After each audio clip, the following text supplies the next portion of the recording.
there's people who would probably think Brad Pitt is the most Mansome. There's people who probably say George Clooney. You know, for me, I would say probably George Clooney is probably the most Mansome because he's got like this great personality and he's a handsome man. So he's pretty Mansome.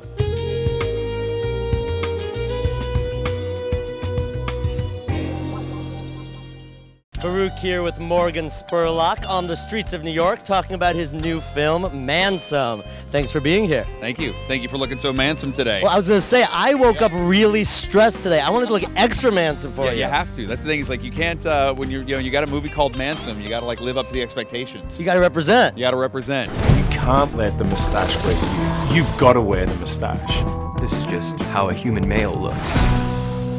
I can get rid of this beard in a second with a razor. Do you find yourself being extra critical of people being like, you know, you should have really tweezed that? After making this film, now I notice like every imperfection in like every person I see. It's very sad.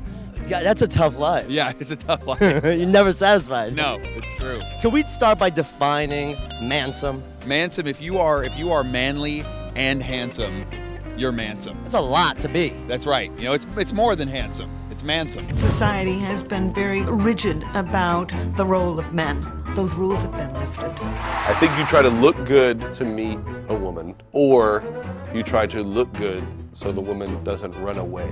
The film came out of a conversation that I had with Will Arnett and Jason Bateman, where they contacted me, asked if I'd be interested in doing a film about this topic. I flew to LA and met with them, with my producing partner Jeremy Chilnick, and over lunch, like we just laughed for about 2 hours straight as we just talked about the ridiculous things we could talk about in the movie, the people we could interview, what we could cover in this film. And by the time lunch was over, I was like, we're making this movie. It's gonna happen. So you go up, huh? You don't get ingrowns when you go up? You don't have like a regular pattern that you do? I do. But I mix it up. I think that life is about.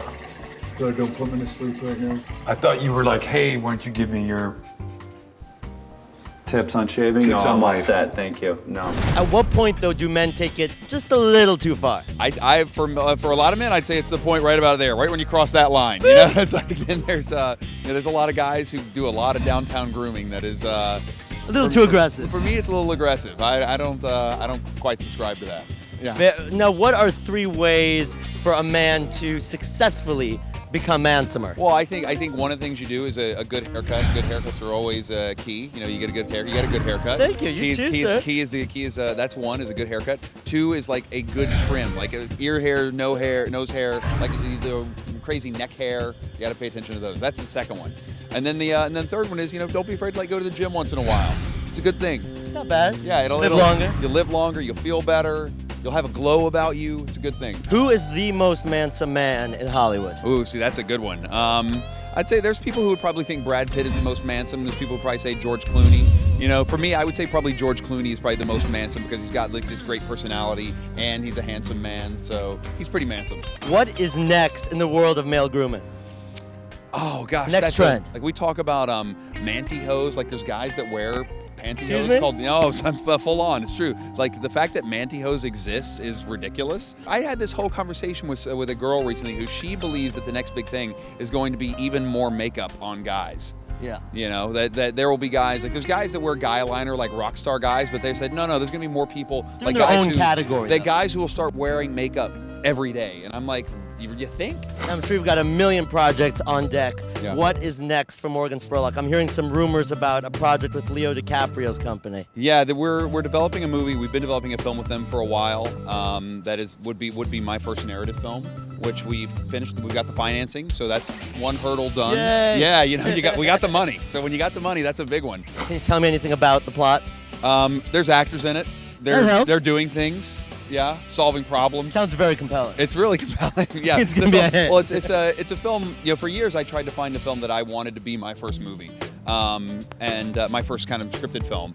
After Super Size Me came out, people were like, "Oh, Super Size Me's hilarious. We should send him comedies." And so I got sent like really terrible comedies, like a Revenge of the Nerds remake. I got sent like a Deuce Bigalow movie, like a bunch of things that I was like, these aren't the films that I want to make right now.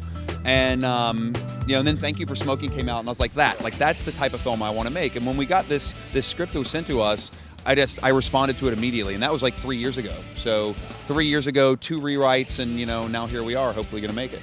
Well, we're looking forward to seeing it. Yeah, thanks. Thank you, Morgan Spurlock. Thank you. Good to see you, man. Good to see you too. Pleasure. Thanks a lot. Thank you. Stay Mansome. You too, sir. It's not hard for you though.